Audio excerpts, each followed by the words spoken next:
in any open pit mine, you bring it down in benches and you develop what's called the high wall behind you. And all those, based on the geology and a lot of core drilling and a lot of science and then a lot of geostatistical and geomechanical engineering that goes into it, we come up with factors of safety, how steep the wall can be, what the wall angles are going to be, what kind of pre-split blasting we're going to use.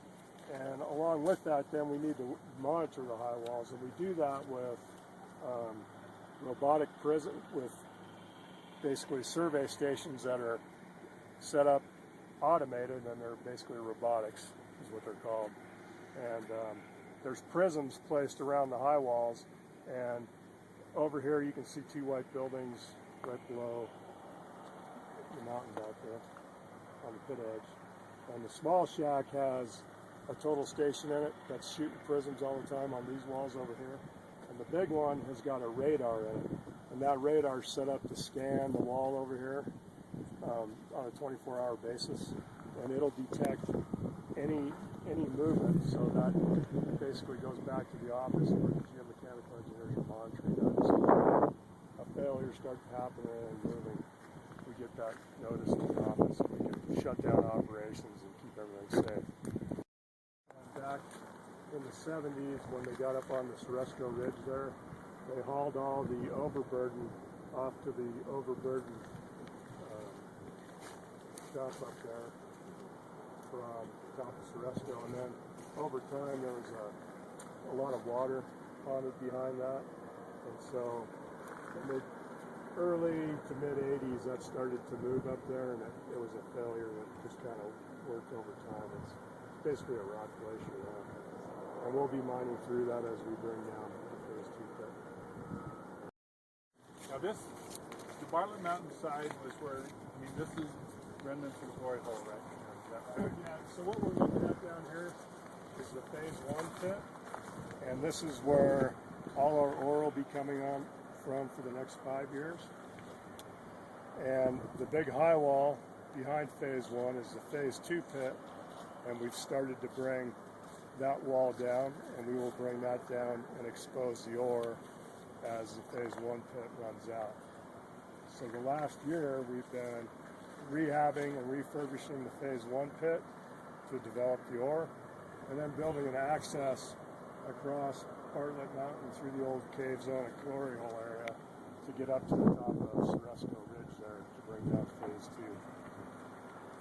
And then in about 2014, we'll start bringing down the phase 3 pit, the top of Bartlett Mountain up there. You can see a couple of small drills up there doing some pioneering work. That'll set up the phase 3 expansion, which will bring down all the cave zone material there, and then we'll be able to develop the rest of the ore body. So up here is phase 3? Yes, this is phase 3 up here.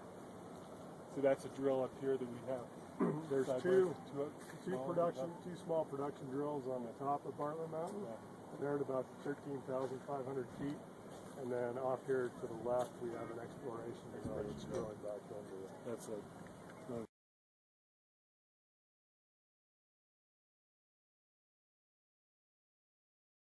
Right now, our scheduled blasting is 5 days a week. Once a day.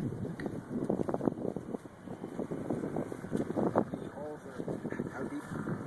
All our bench mining is on 40-foot lifts, so we take it off 40 feet at a time, and our blasting is 45 foot deep. 45? Yeah. You have an 8-inch. 8-inch diameter. How much time does it take to drill one hole? Right now, average drilling rate is about 20 minutes a hole. 20 minutes a hole? And we have two large blast hole rigs, one working in phase 1 pit, one working up on phase 2, and then we have a smaller rig that drills all the wall control shots for high wall control. And what type of explosive?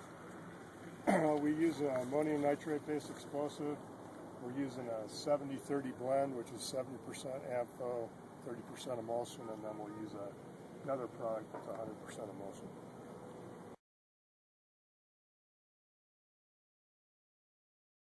And then the shovel operators.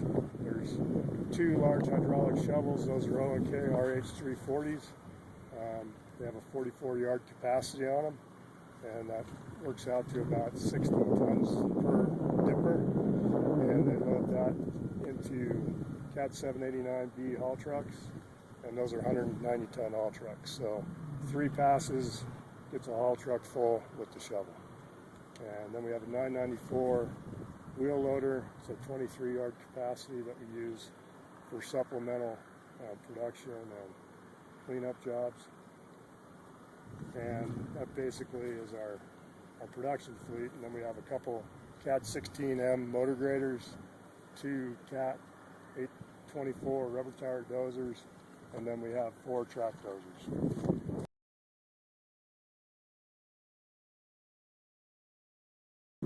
The old Soresco workings, actually, between us and the drill, there's all this, you can see how the bench is pretty flat out there, and then there's a lot of material on the edge here. That's all shot material, and there's old Soresco underground workings in that shot material.